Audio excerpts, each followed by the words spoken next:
This is the fourth sermon of our Lenten series in which we're exploring the 7 traditional Christian sacraments. These are visible signs of invisible truths about God's love.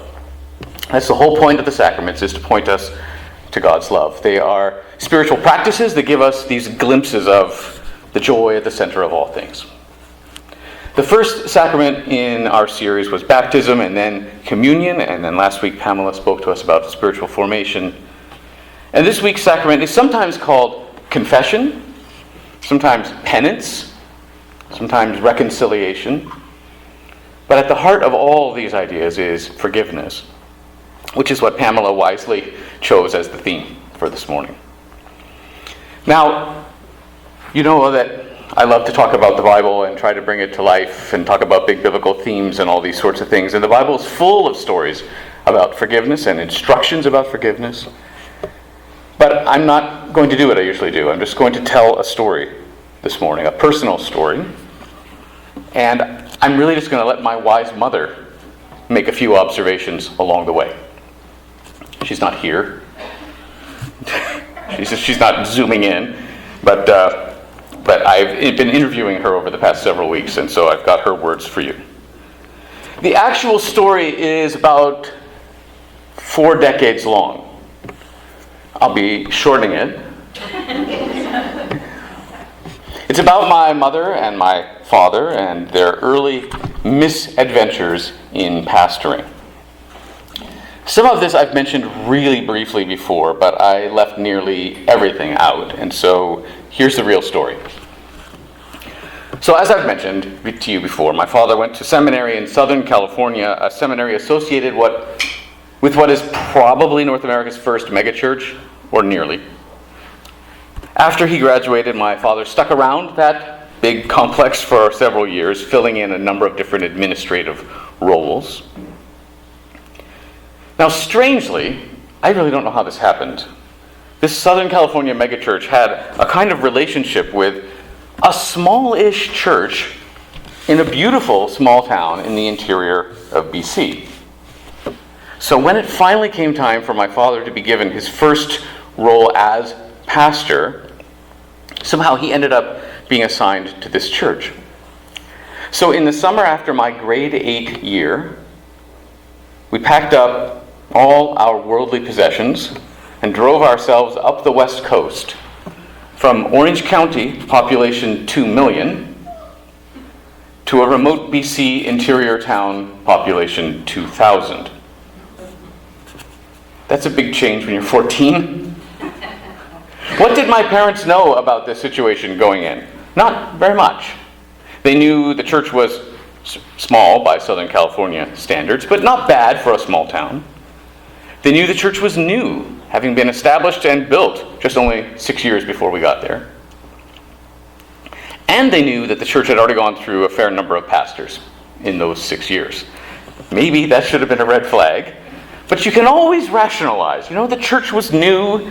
It was probably attracting young, brand new pastors who had to start somewhere, and they just kind of put in a little bit of time and then moved to somewhere where there were people.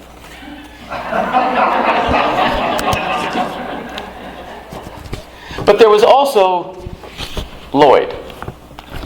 Lloyd is not his real name. I've changed it because I know a Lloyd who reminds me of the real man.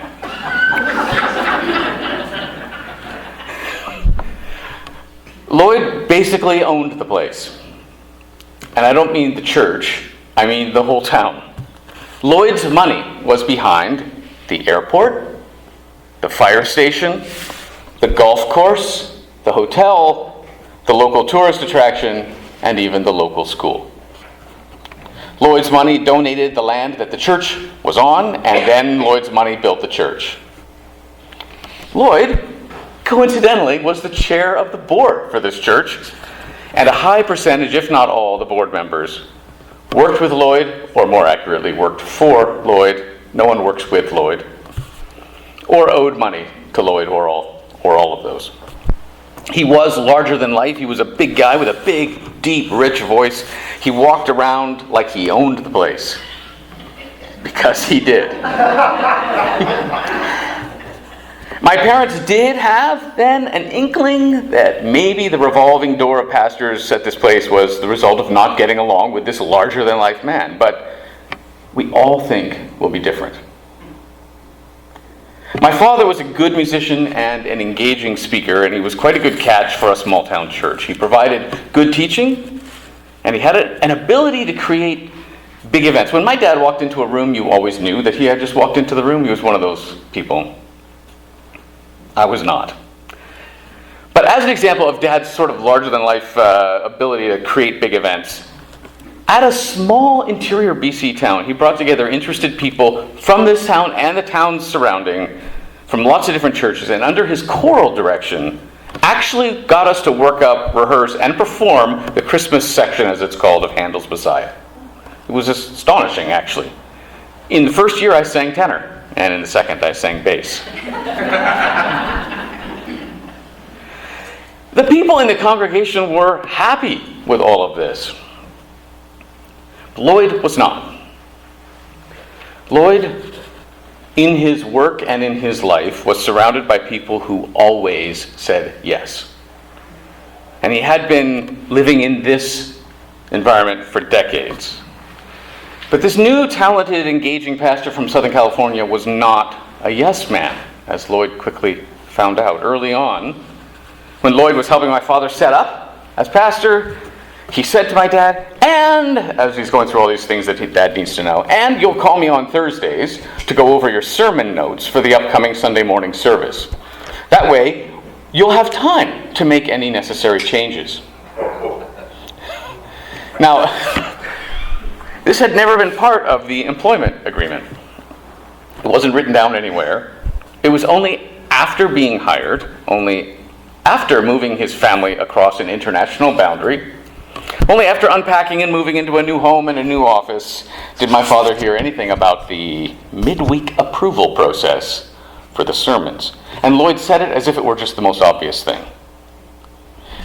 My father was shocked, obviously, but also a little amused. It was so ridiculous. And he said, well, Lloyd, I don't think that'll be necessary. The Holy Spirit and I will have already been working on that sermon all week. I think we'll just go with that. You do the work of the board chair, I'll do the work of the pastor, and we'll each have lots to do. In other words, even politely, for the first time in a while, somebody said no to Lloyd. Then, a little while later, there was a last-minute board meeting called. It wasn't on the schedule, and it was probably because Lloyd had made last-minute plans to come to the interior town, which is something I should mention. Lloyd's primary home was in the Lower Mainland. He flew to the interior town in his private jet, which he landed at the airport he built. And he flew in most weekends to stay in his country home and participate in church, and then he flew back home for the week. Anyway, I guess he decided to fly in the middle of the week, so he called an unscheduled board meeting and just assumed everyone would come. The thing is, it was my sister's birthday. So when he phoned my father the day before this meeting from the Lower Mainland to tell him what was coming, my father politely explained that he wouldn't be able to make it.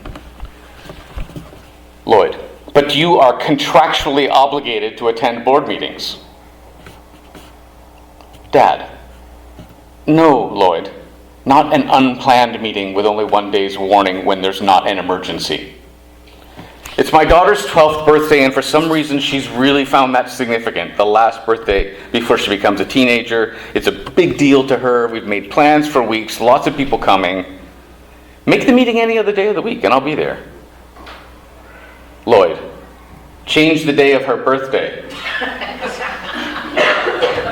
Dad, Lloyd, that's not how birthdays work.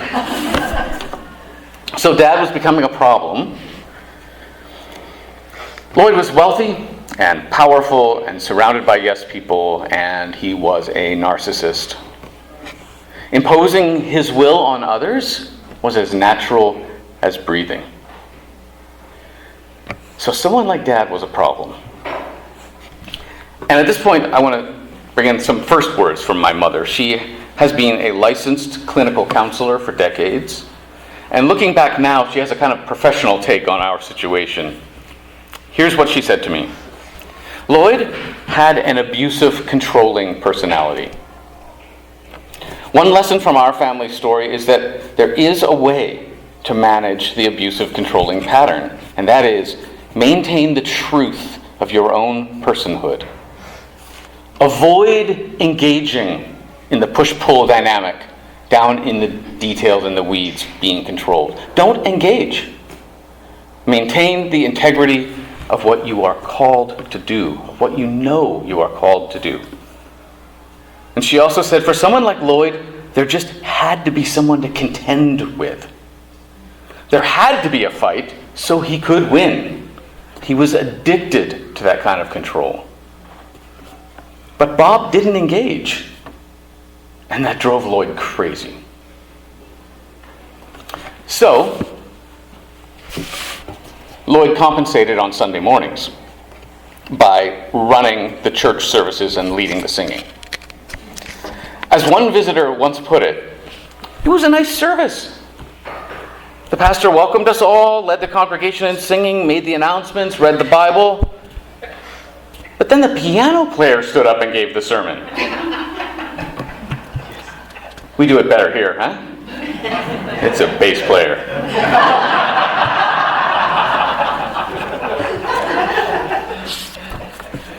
But that's what it looked like from the outside. Lloyd looked like the pastor. Dad looked like the piano player.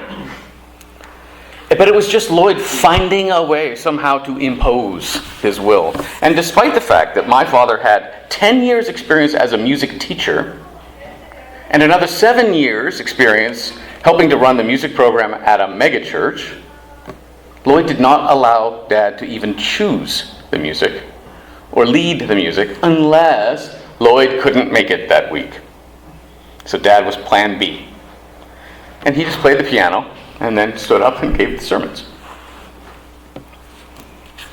But that wasn't enough winning for Lloyd. Because Dad wasn't engaging with the power struggle. You want to lead the service? Lead the service. So Lloyd became more aggressive during the board meetings. So, for example, at the board meeting after my sister's birthday party, Lloyd still couldn't get over the fact that Dad hadn't come to the unplanned meeting. And he said to the whole board, Dad should have come. He had broken the spirit of his employment contract. And if you break a contract, you're a liar. Bob Teel is a liar. And at subsequent board meetings, Lloyd started then calling Dad a pathological liar. Just kept accelerating. The things that Dad proposed for the church to do usually got shut down. The things Dad did get to run got criticized. He wasn't trustworthy, Lloyd said. At this board meeting, where everyone on the board was a yes person to Lloyd. And I want to be clear, Dad was never accused of any inappropriate behavior toward anyone or anything like that. He just wasn't obeying. He wasn't going along. He wasn't falling in line with Lloyd. So in Lloyd's mind, there was a power struggle that Lloyd couldn't quite win. So Dad got attacked. Not for who he was as a pastor, but for who he was as a person. It just increased and increased and increased. And I know this pretty much firsthand because both my father and my mother were at those board meetings. My mother ran some ministries of the church, so she was considered staff, so she also came to those meetings. And she said, watching Dad get attacked at these monthly board meetings was one of the hardest things that she's ever had to endure. On the one hand, those criticisms and accusations were so ridiculous as to be almost laughable. It was sort of like a joke in some ways. But on the other hand, Lloyd was genuinely powerful. And the rest of the board seemed to be unable to do anything but go along. Mom said it felt like watching Jesus before Pontius Pilate. And like Jesus, she said, Dad did not debate or argue. Which I'm getting ahead of myself, but I'll just say right now, was really out of character.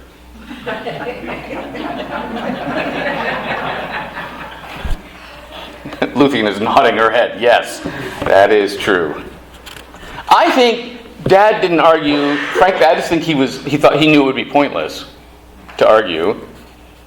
And I think that my dad misjudged. I think he thought Lloyd was normal and healthy and just had a bruised ego and just needed some time to work it out, a bit of time to heal. I think Dad optimistically thought that Lloyd could get this out of his system and then everyone would be able to move on. But whatever the case, my mother had to keep attending, had to keep listening, had to keep watching her husband say nothing. And I think you can understand that that began for her a period of serious depression.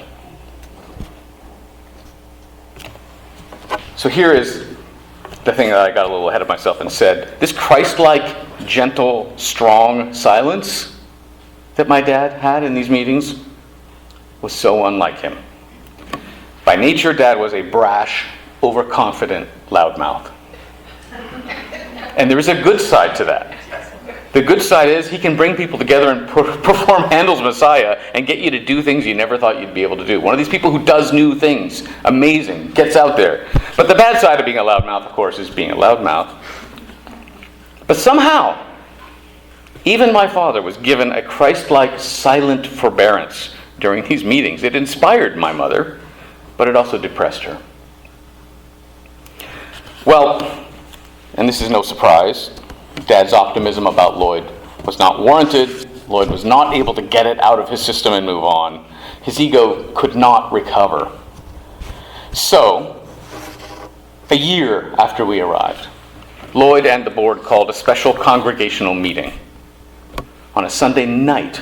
So we all returned to church in the evening and met in the spacious downstairs fellowship room. There was one comfy chair set up at the front, facing all the other chairs that had been set up for the congregation. Lloyd had my father sit in the comfy chair. And then Lloyd stood behind the chair, behind my father's back, and proceeded to list for the congregation everything wrong with my father. It was all vague. There were no specifics he offered, because there weren't any specifics, really. And at the end of the list, Lloyd went so far as to say, in front of the whole congregation, Bob Teel has even done things to make me question his own salvation. That's how ridiculous the whole thing was. And Dad just sat in the comfy chair, facing the congregation. He was not given a chance to speak at this meeting. That was not in the structure. And he did not interrupt to take the chance to speak. He just remained silent, looking at his congregation. I, meanwhile, was a 15-year-old boy, which is not a prime age for wise, nuanced thinking.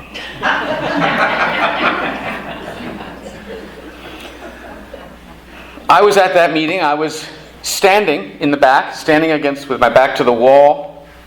I was face to face, interestingly, with my father, with the whole congregation between us. And I was getting angrier and angrier. Not at Dad for being silent, but at Lloyd. So many lies, and worse, all these lies wrapped up in spiritual talk. It was disgusting.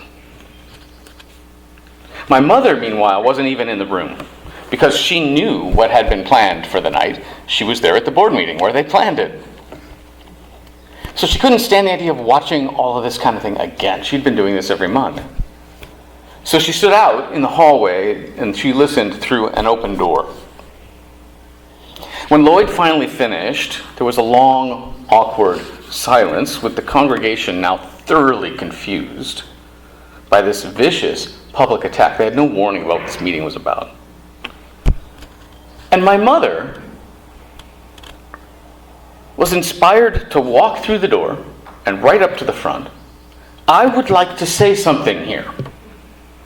And amazingly, Lloyd nodded his permission.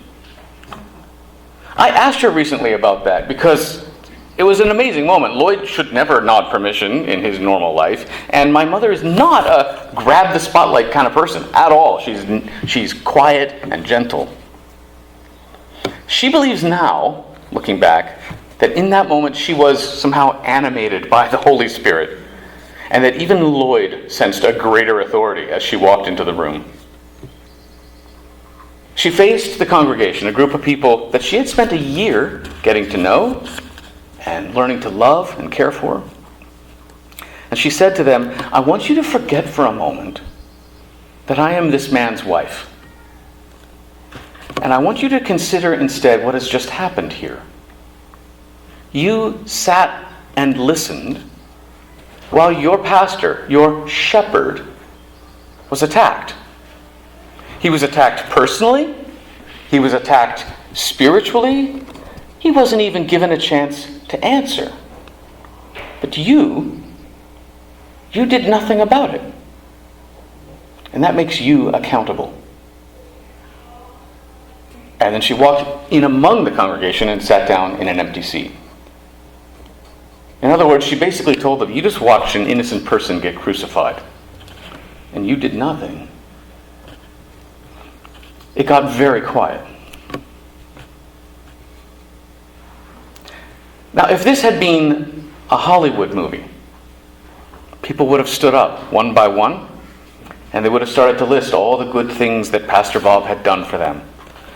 Some public things, some behind-the-scenes things. He helped me grow. I believe in God again. He brought us food. He saved our marriage. And all these things happened. I mean, Dad did those things, but... And eventually in the Hollywood movie, the whole congregation would be standing and Lloyd would have to slink out the door and fly back to the lower mainland, never to be heard from again. But it wasn't a Hollywood movie.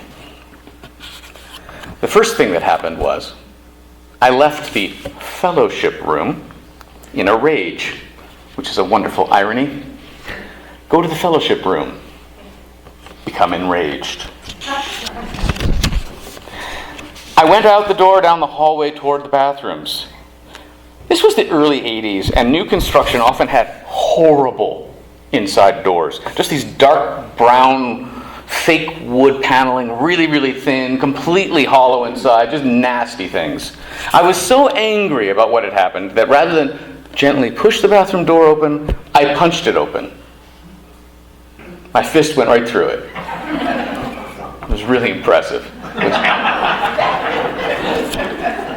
I was a 15-year-old boy, and I thought, oh, that's cool.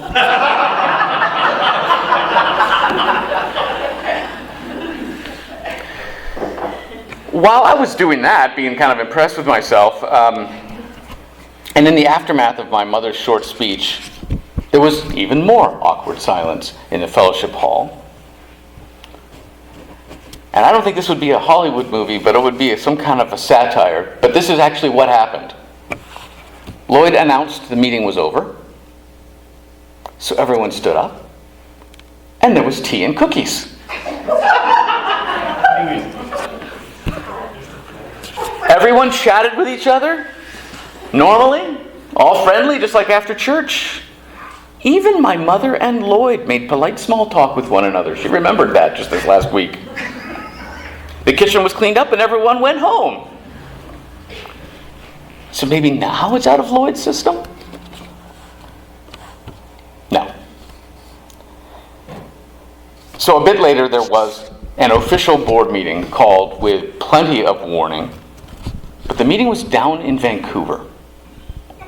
It was the ultimate power move by Lloyd. Make everybody else travel.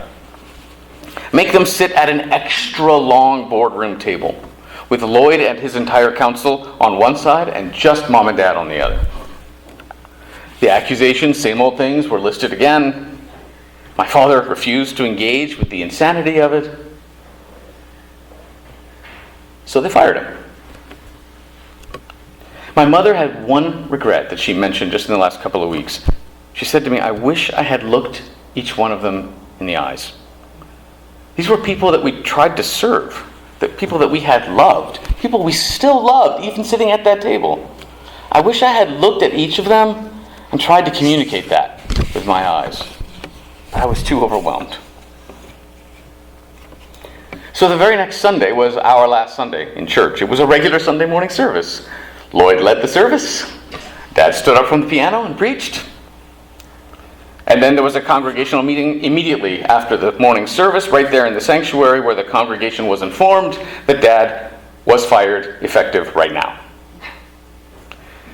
There was an old retired preacher from the community who would take over temporarily starting next week, and that was that. At that point, someone in the congregation stood up and asked, several meetings too late, but what exactly did our pastor do wrong? And then someone else said, yeah. Dad sensed there was about to be what would be an intense but fruitless debate, and he held up his hand, just cut it off, because he knew the decision was already made and that those in power would never willingly relinquish that power. So there was a closing prayer, and trying to avoid conflict or the appearance of conflict, Dad, just at a moment's notice, he decided that we as a family should sneak out the back while everyone's heads were bowed and eyes closed. But it turns out not everyone's eyes were closed, apparently, because people saw us leaving and they misinterpreted our exit as a protest exit. And they wanted to protest too, because they had just felt like this had been taken away from them. So they also left quickly and quietly during the closing prayer, and it must have been strange after the Amen when only about 10% of the congregation was still in church. I'll never forget all of us standing outside the church. It wasn't jubilant. It was weird. We were quiet, shocked. People were very, very sad. And somebody said, kind of in shock, but you're still our pastor. And so they convinced us to stay. And they started a new church. And at first we just met in each other's homes because there was nowhere else to go. Eventually we rented the town's community hall each Sunday morning. And in order to avoid any of the same kind of thing happening, they quickly set up preventative power structures and really thought it through carefully. And we became connected to a denomination, and things went along quite well for another year. It was good. It was a really nice church. But while Dad had quietly left Lloyd behind, Lloyd had never forgotten Dad and how Lloyd had never really won that power struggle. And for a year he had nursed his grievance. And after a year of our healthy, good church, Lloyd and his board asked to meet with my father. My father, ever the optimist, was hopeful that this would be a meeting of reconciliation, that the congregations could get back together again. But at the meeting they said to my dad, your presence in this community is detrimental to the Christian church. We believe God is telling us that you need to leave. Not just leave this town. You need to leave this country. When Dad said that God had not told him that, they threatened a lawsuit, which was absolutely stupid and ridiculous. We fired him, so we're going to sue him now. But Dad really wanted to avoid even the appearance of Christians suing Christians. He believed it was his Christian duty to avoid it. And so Dad suggested binding arbitration, because Dad believed that any reasonable, neutral person would see the ridiculousness here and just kind of get it settled. They said yes, but only if Lloyd could arrange the arbitration. So Lloyd picked the neutral arbiters, down in Vancouver, of course. And my parents had to travel down for this arbitration. I think my parents told their story, and then Lloyd and the board told their story separately. My parents returned, and they had been told to expect a wait of about a month while the arbitration council figured stuff out. I remember that month. I remember every time the phone rang. There was no call display then. Every phone call was possibly the phone call. We were all pretty on edge. But I really did think reason would prevail. You can't tell someone to leave the country.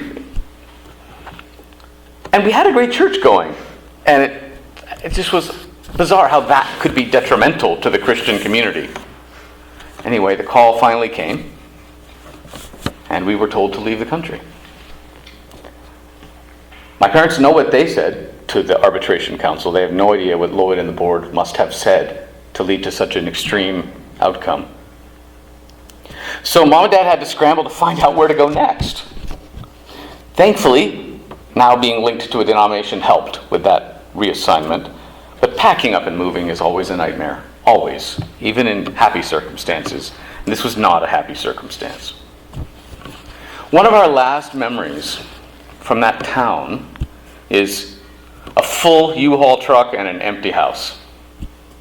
Of sitting on rounds of wood in the front yard, eating a final meal before pulling out for a drive halfway across North America to Illinois. And right at that moment, as we're having a kind of Last Supper, a car pulled into the driveway. It was the old retired preacher who had taken Dad's place. He got out and he walked over to Dad and he said, "Bob, I just thought you should know something before you leave. There are more and more of us who are coming to see that the problems here might not have anything to do with Bob Teel." And he looked at Dad meaningfully, like, "You get what I'm saying?" But I have to say, at the time, in that moment, those words did not help.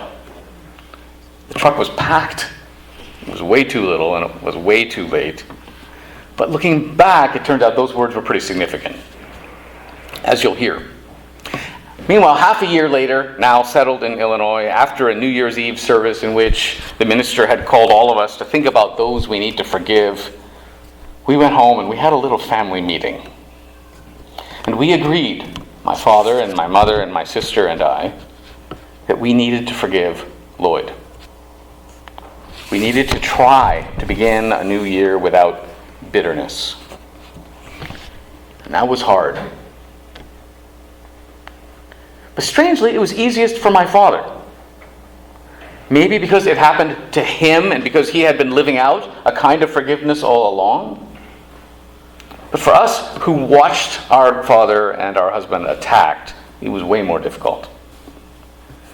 But, life goes on. So we had new schools, new churches, new communities. But that story of Lloyd, of those strange 2 years spent in the interior, that was a story that we carried inside us for decades. At first, as a kind of trauma, and eventually as a kind of cautionary tale. But it really shaped us. I mean, you can go crazy thinking about this kind of thing, but I wouldn't be standing here if that story didn't happen. Because we wouldn't have been kicked out of the country. We wouldn't have landed in Illinois. I wouldn't have gone to the university where I met Heidi. There wouldn't be a daughter named Eleanor forcing me to apply to this position. Fast forward about 35 years to about 5 years ago. 5 years ago, my father had just died. My mother was still living in Illinois, where they stayed. Once we moved there, they stayed. Here in Victoria, I was playing bass guitar in a multi-church hymn sing. After the rehearsal, the woman playing piano, who was unknown to me, said, "Paul Teel? Are you by any chance related to Bob and Ruth Teel?"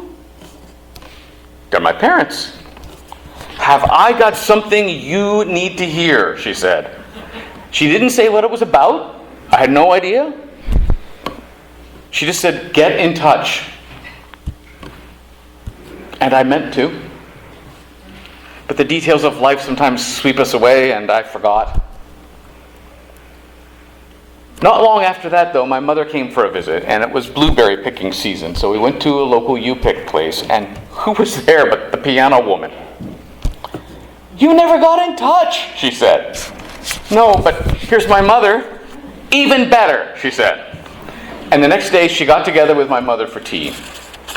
And for the first time in 35 years, my mother heard the rest of the story.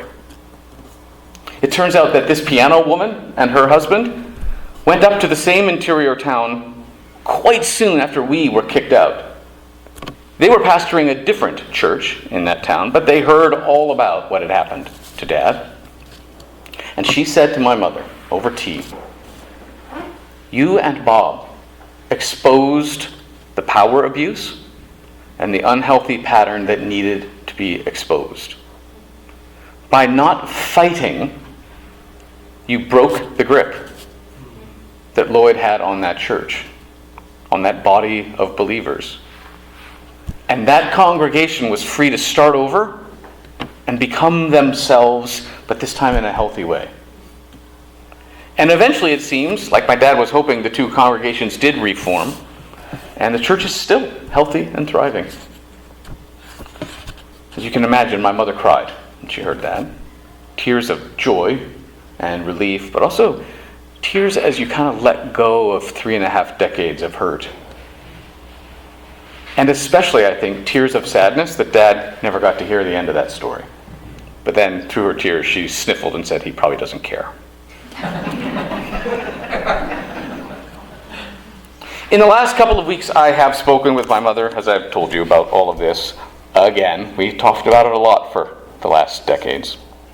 I asked her what she takes from it all now. And she paused, and she said, "It was wrong. It was even evil what Lloyd was doing to that church. Something had to be undone if there was to be any healthy new growth. But not undone through a struggle. Not undone through emotional violence. Dad somehow resisted the evil through a gentle, steady commitment to doing what was right.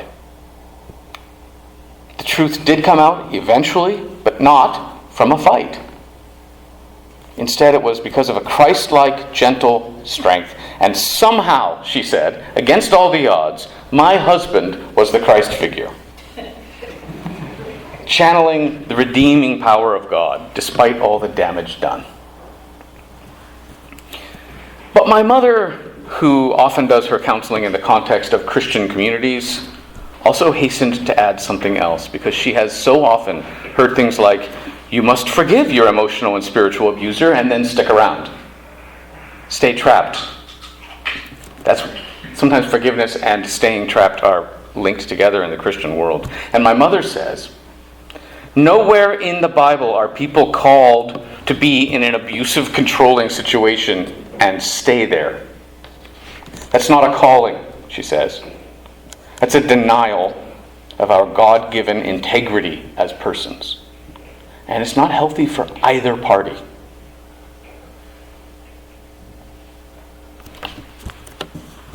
The sacrament of forgiveness, a visible sign of an invisible truth. Sometimes, frustratingly, a decades-long visible sign of an invisible truth. Forgiveness can bring healing. Sometimes we get to see it, like my mother, and sometimes we don't, like my father. And that's hard. But we're called to play the long game. We're called to be faithful so that God's love can be made manifest in the midst of our messy and complicated lives, as we read together.